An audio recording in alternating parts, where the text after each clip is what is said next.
तो हमने जो डिस्कस किया, तो अब तक हमने जो डिस्कस किया, तो जनरल एंट्रीज के अंदर 3 केसेस थी, ओवर सब्सक्रिप्शन, नॉर्मल सब्सक्रिप्शन और अंडर सब्सक्रिप्शन। ओवर के अंदर 1,20,000 शेयर्स की एप्लीकेशन हमारे पास आई।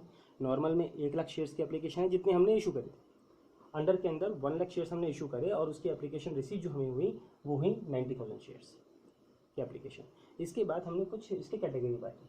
एप्लीकेशन पे 4 रुपये मांगे थे, अलॉटमेंट पे 3 रुपीज़, फर्स्ट कॉल पे 2 रुपीज़, सेकंड कॉल पे 1 रुपीज़, तो टोटल 10 रुपीज़ हो गए। 10 rupees is the face value. इसके अलावा एक कंसेप्ट और होता है, वो अभी हमारा आया नहीं है, एक साथ में सारे कंसेप्ट नहीं दे रहा, तो अभी फेस वैल्यू वाली बात करेंगे हम। फेस वैल्यू 10 रुपीज़ है, 4321 पे हमने मांगना। इश्यूड हुए हमारे 1 लाख शेयर्स। और फटाफट से एक बार उसको देख लेते हैं जो हमने कल पढ़ा था कि हमारे पास बैंक अकाउंट पहली एंट्री एप्लीकेशन हमारे पास आएंगी, तो एंट्री होगी bank account debit to share application, bank account debit to share application, received at the rate of application में, received at the rate of application. जितनी हमारे पास एप्लीकेशन आती हैं, एप्लीकेशन कितनी आ सकती है, 1,20,000, 1 लाख या 90, तो हम लिखेंगे received at the rate of application to share application, यहाँ हमने ट्रांसफर कर दिया। ठीक है, share application account debit to share capital, ये बेसिक एंट्री है, ये basic entry, share application account debit to share capital, this is the basic entry. जितना क्रेडिट किया उतना डेबिट किया, receive at the rate of application. Share capital, अब इस share capital में हमें क्या डालना है वो आपको थोड़ा सा ध्यान रखना है। 3 केसेस थे, normal, under and over. In case of normal and under subscription, normal मतलब जितना इशू किया उतना रिसीव किया, अंडर में जितना हमने इशू किया उससे कम रिसीव किया। नॉर्मल और अंडर में received at the rate of application, अगर 1 लाख शेयर्स थे तो 1 lakh eight the rate of application money, 90,000 अभी रिसीव हुए तो 90,000 eight the rate of application money. तो नॉर्मल और अंडर के अंदर ये लिखा जाएगा। ओवर में क्या लिखा जाएगा, ओवर में, ओवर वाले केस के अंदर ये ध्यान रखना इशूड से आएगा, यहां गलती होती है बच्चों की, इशूड से आएगा। तो इशूड कितने थे यहाँ हमारे, 1 लाख, रिसीव कितने हुए, 1,20,000, तो हम यहाँ लिखेंगे इशू दैट इज 1 लाख, क्योंकि capital can not go beyond it's limits, capital अपनी लिमिट के बाहर नहीं जा सकता, तो उस केस में issued at the rate of application. फिर आया टू बैंक, जो हमने रिजेक्ट कर दिया। अब ये वाली बात आती है हमारी, ओवर सब्सक्रिप्शन में 3 केसेस बनते हैं, 3 कंडीशंस हो सकती हैं। जितना हमने एक्स्ट्रा रिसीव करा है उनको वापस कर दो, सारा का सारा वापस कर दो, दैट इज रिजेक्शन। दूसरा एडजस्टमेंट, उस सारा का सारा जो हमने एक्स्ट्रा रिसीव करा है उसको हमने एडजस्ट कर देना है, यानी कि रिजेक्शन कुछ नहीं। थर्ड वाले केस के अंदर रिजेक्शन प्लस एडजस्टमेंट, कुछ को रिजेक्ट कर देंगे, कुछ का पैसा एडजस्ट कर देंगे, तो वो चीज यहाँ आ गई कॉल्स इन एडवांस। तो जितना आपने रिजेक्ट किया टू बैंक में, credit what goes out, 11th concept है, credit what goes out, rejection at the rate of application money. ठीक है, calls in advance, balancing figure आपकी यहाँ आ गई। ठीक है, so this was the concept that we have studied till yesterday. Now the thing comes for the second installment, and the second installment is regarding what, allotment। अब हमें पता चल गया है कि कितने की एप्लीकेशन हमारे पास आ चुकी है और किन किन से हमें पैसा मांगना है। इनिशियली हमको नहीं पता था, तो initially it was public, initially it was public, now they have become share holders. अब हमें उनको हमने आइडेंटिफाई कर लिया है, रजिस्टर में मेंटेन हो गया कि ये बंदे हमारे पास हैं, इनसे पैसा हमें मांगना है, तो अब हम उन्हीं के पास जाएंगे पैसा मांगने के लिए। ठीक है, and that is known as share allotment. तो इस केस के अंदर पहली एंट्री होगी share allotment account debit to share capital account. जो एंट्री यहाँ मैंने आपको कहा था बाद में होती है share application to share capital, अब वो सारी एंट्रीज पहले होंगी, share allotment account debit to share capital. अब इस केस के अंदर क्या होगा, अगर हमारा नॉर्मल सब्सक्रिप्शन था या हमारा अंडर सब्सक्रिप्शन था, अंडर के अंदर कितने थे हमारे 90,000, नॉर्मल में कितने थे 1 लाख, और तीसरा क्या है हमारा ओवर सब्सक्रिप्शन। ठीक है, 3 हमारे ये केस थे, normal, under and over. In case of normal and over subscription, इसको इस तरीके से लिख देंगे तो बेटर है। In case of normal and over subscription, ठीक है, हमेशा एंट्री होगी इश्यूड से। आई stands for issued, issued at the rate of allotment. और अगर अंडर सब्सक्रिप्शन का केस है, और अगर अंडर सब्सक्रिप्शन का केस है कि हमें पैसा कम रिसीव हुआ है ना, तो जितना हमें रिसीव हुआ है are at the rate of allotment. बात समझ में आई कि नहीं आई? ये चीज समझनी जरूरी है। In case of normal subscription and over subscription, जितना हमने आई स्टैंड्स फॉर इश्यूड, जितना हमने इश्यू करा eight the rate of allotment, और अंडर सब्सक्रिप्शन में जितना रिसीव हुआ है eight the rate of allotment money.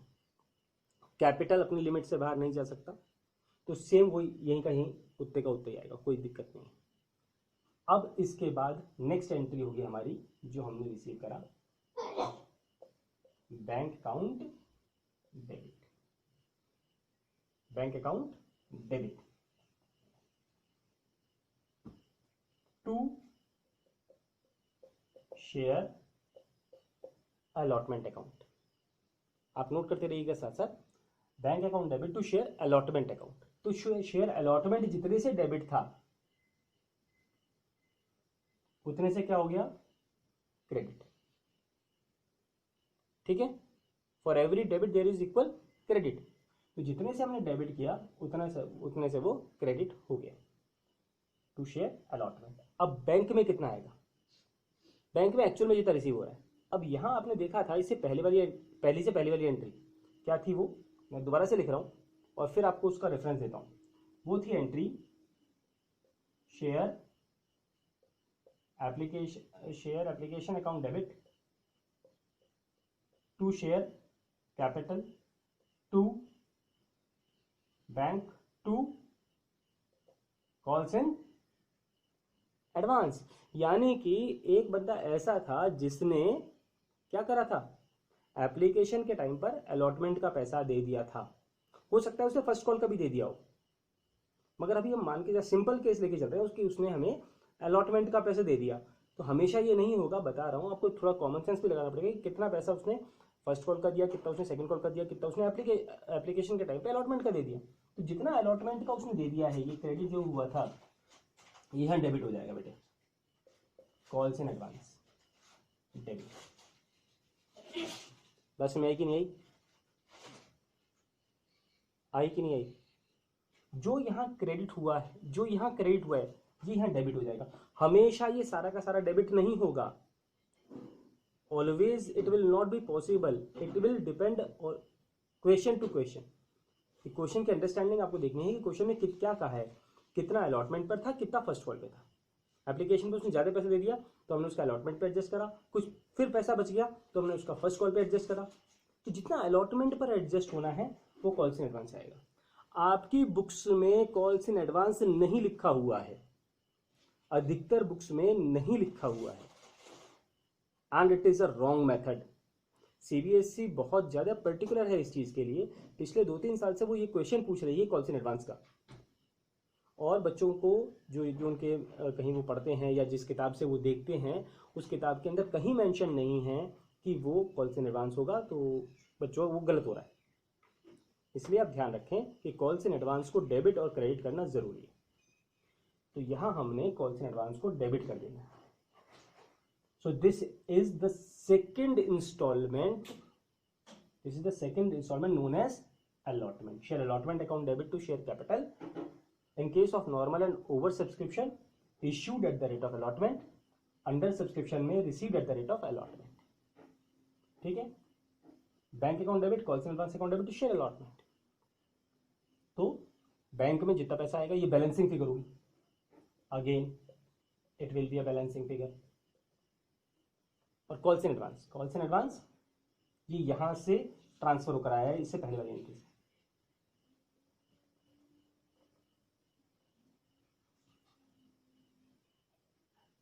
Clear?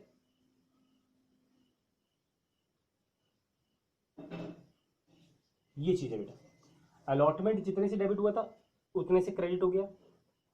Calls in advance यहाँ का अमाउंट जितना अलॉटमेंट का था वो यहाँ आ गया, सारा अलॉटमेंट का था सारा आ जाएगा, जितना अलॉटमेंट का था उतना अलॉटमेंट पहुंच जाएगा यहाँ कॉल्स इन एडवांस के नाम से।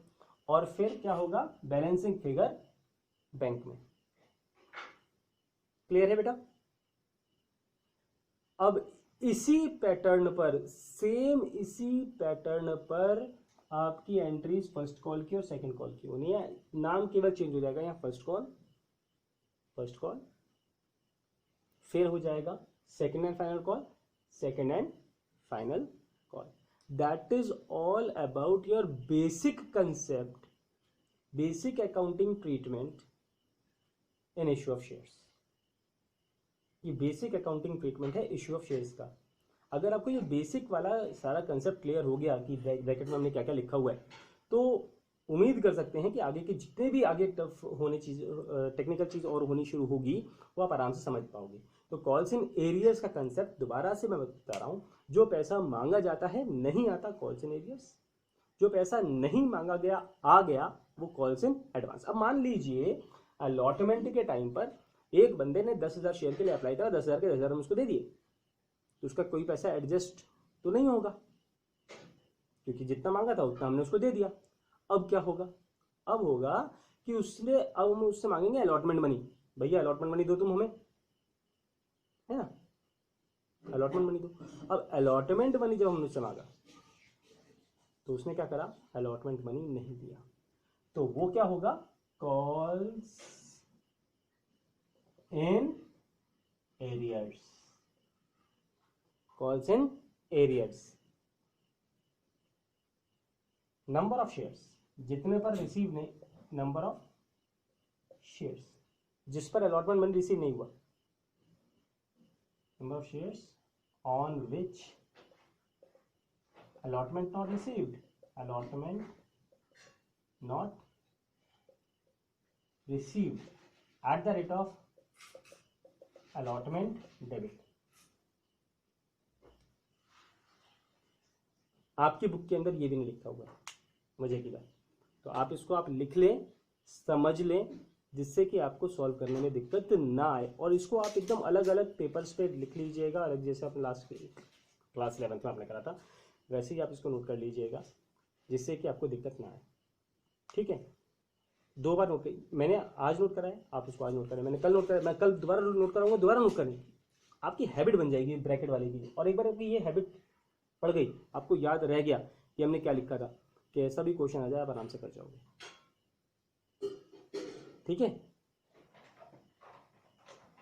हाँ, तो ये अब इसके बाद थर्ड इंस्टॉलमेंट को किस चीज़ की होगी, फर्स्ट कॉल की। तो अब आप एंट्री जो नोट करेंगे, अपने आप से जो नोट एंट्री करेंगे वो होगा share first call account debit. वही केस है, नॉर्मल और ओवर में इशूड के साथ आएगा, और अगर अंडर है तो रिसीव्ड के साथ आएगा, at the rate of allotment money, फिर टू शेयर कैपिटल, फिर उसके बाद आएगा bank account debit to share allotment. Basic entry ये है, bank account debit to share allotment, बीच की जगह छोड़नी है आपने, क्योंकि आपको नहीं पता कि क्या होने वाला है ना। तो बैंक अकाउंट डेबिट 2 लाइन छोड़ दी, टू शेयर फर्स्ट कॉल की बात अगर करेंगे तो जितने से डेबिट उतने से क्रेडिट। अब आपने देखना है कि कुछ पैसा हो सकता है रिसीव हो गया, अलॉटमेंट के टाइम पे रिसीव हो गया, तो वो कॉल से एडवांस आ जाएगा, डेबिट कर देंगे उसे।